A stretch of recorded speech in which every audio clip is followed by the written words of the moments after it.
Welcome back to the Stockwell Roche Show. I'm Jason Stockwell, Remax Results. Don Eldridge, Remax Results.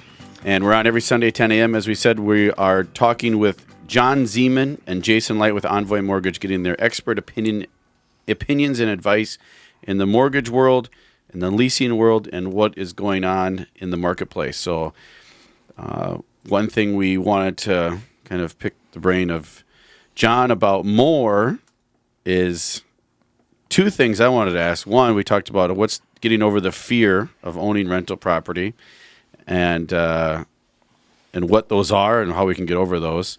And then secondly, from a kind of a selfish perspective for me and maybe for Dawn, I don't know if I can speak for you, Dawn.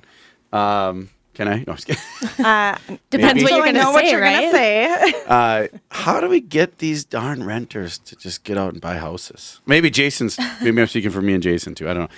How do we get a lot of people that are renting, or what do you see, or what are you seeing with that? I mean, because the rental market is hot. It's going up dramatically. They're building more apartments. More and more people seem to be renting and renting and renting and renting. And maybe we're seeing some of them wanting to buy, but maybe they're scared because we don't have inventory, and they're afraid to buy a house because they're just not finding one that they want. But so those two things, getting over the fear of rentals, and then how do you get renters to buy? Actually, let's start at your last point there, and I was going to bring that up earlier, is you guys have been saying that it's eight buyers for one seller. Seller is able to basically go through the offers one by one. Well, those other 7 people need to have a place to live. They're not living in a box. So that's kind of why the rental market is so hot right now, I think. I don't know what you're seeing on the pre-approval side, if people that are under 30 are having a hard time getting pre-approved for homes or not. But I think that's part of it as well. There's a lot. Personally, I think it's because there's a lot of student debt. A lot of people my age took out a lot of debt 5-6 years ago. Yep. And that's really been settling them down. I don't know with the pre-approval process how that all works, but it seems like there seems to be a lot of debt out there for people my age and under. So I think renting is a good option for them. So I think that's part of it. How to get them out? I can change. Is there fear? Like, is there fear in the eyes of, or in the minds of renters about buying? Like, are you seeing that? Like, or is anybody saying like, "Hey, I just don't want to buy. I'm afraid to buy right now"? I haven't heard that too much. Okay. In fact, we just we had a fourplex that unloaded all the tenants. They all bought homes. So oh, really? There's some of your clients. Everybody went out and bought houses? Everyone, their leases were all done at I think March 1st.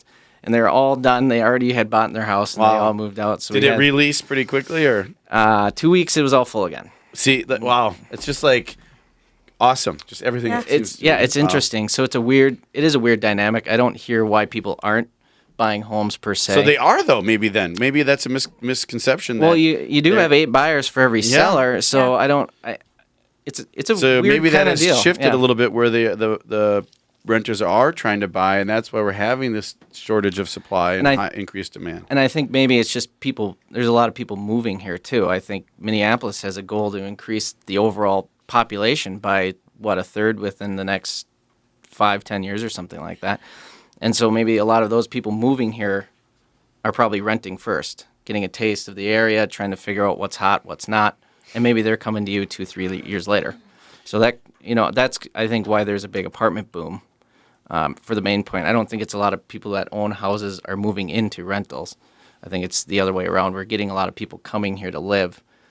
And to tell you the truth, if I move to Philadelphia, that's a pretty scary thought to buy a home in Philadelphia when I know nothing, about it. So about a certain town. It's slow. So I think that's they're kind of slow playing that too.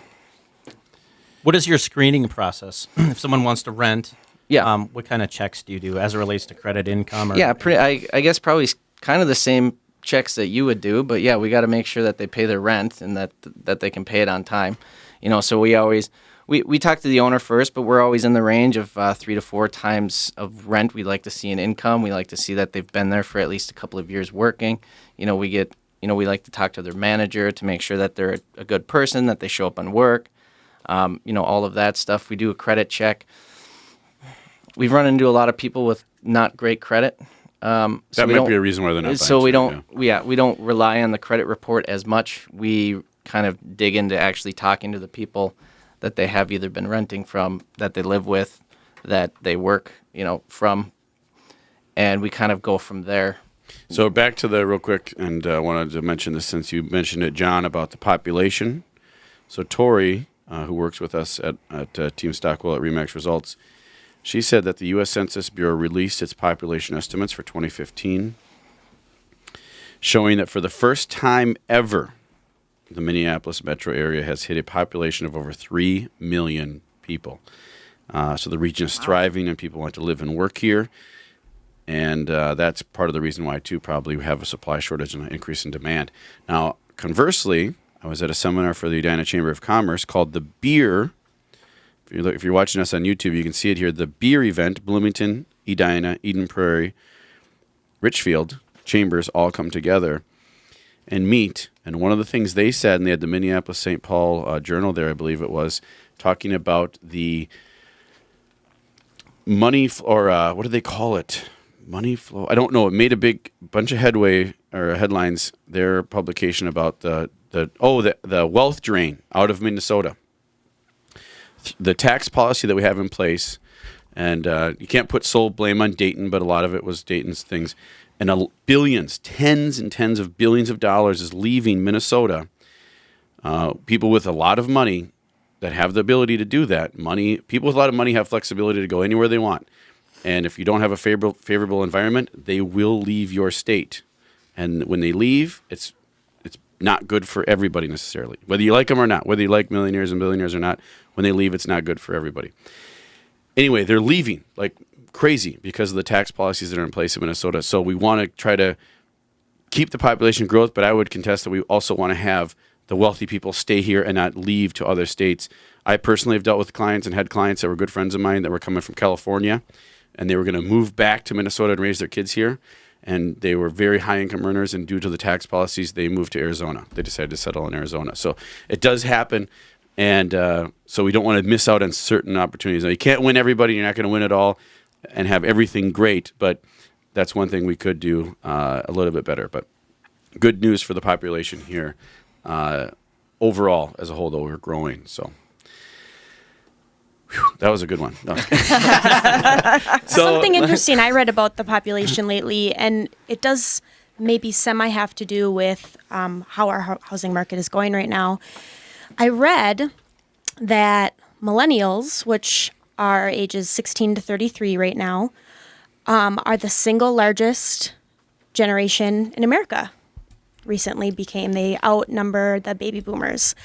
And what's going on is then that also makes them the group that's looking for homes the most. Those are the group of the biggest buyers out there. And what's happening is a lot of the baby boomers are selling their houses, or trying to anyway, but they're all out in the suburbs. And what they're finding is that the millennials want to move into like a city center or right outside of a city. So those houses out in the suburbs aren't really selling because they're looking for something a little bit smaller, more green and energy efficient, something really unique with a lot of technology in the home. And it's just not meshing very well. So that's what's happening with the millennials. So the clash of the booms, or as we call it, the silver hair tsunami, which was that big generation of baby boomers that is going through and looking to move out of their house. The other dynamic we talked about with that I spoke with to another realtor about is if you are older, if you are a baby boomer, if you're retired and you're in your home, a lot of times what's happening is that the supply of homes that these silver hair tsunamis, or you, if you're older, are not putting your home on the market because the sheer cost of going somewhere else is so high to go to assisted care, to go to an apartment, to go not only emotionally draining and affects you emotionally of leaving your home, but the cost of it. So what's happened is you end up staying in your home as long as you possibly can, maybe longer than you probably should or would. And then that leaves not a house in the city for someone else to come in and buy, a millennial to come in and buy and update or do whatever they want to do to it. So, well, and that's why that's why they're renting, because they can't find the home that they want for the price that they want. Some low credit scores tends to come into factor as well, as John and Jason were talking about. And so a lot of them are renting in that city center area that they want to be in, but they're just not finding the housing that they want in that area. So maybe that has to do with our rental market being so hot. That does. I think it all comes into play, and it all is a big factor. So that's great information. And if you have questions about renting your house out or getting into investment real estate, Dawn, I know you have rental property Yep. as well. I do. We have experience in that. We can help you with that. Obviously, if you need a property manager, we would refer you to John with Vanquish AP. And if you need to get a loan, whether it's a renovation loan for one of these older homes, Jason Light does those. We're working on a 203K loan right now with buyers that lost out, unfortunately. That's on the house, and now we got to go back and find another one. But Jason Light with Onvin Mortgage does renovation loans, and he's awesome at them. So we'll be back soon. Thanks for listening. Stay tuned.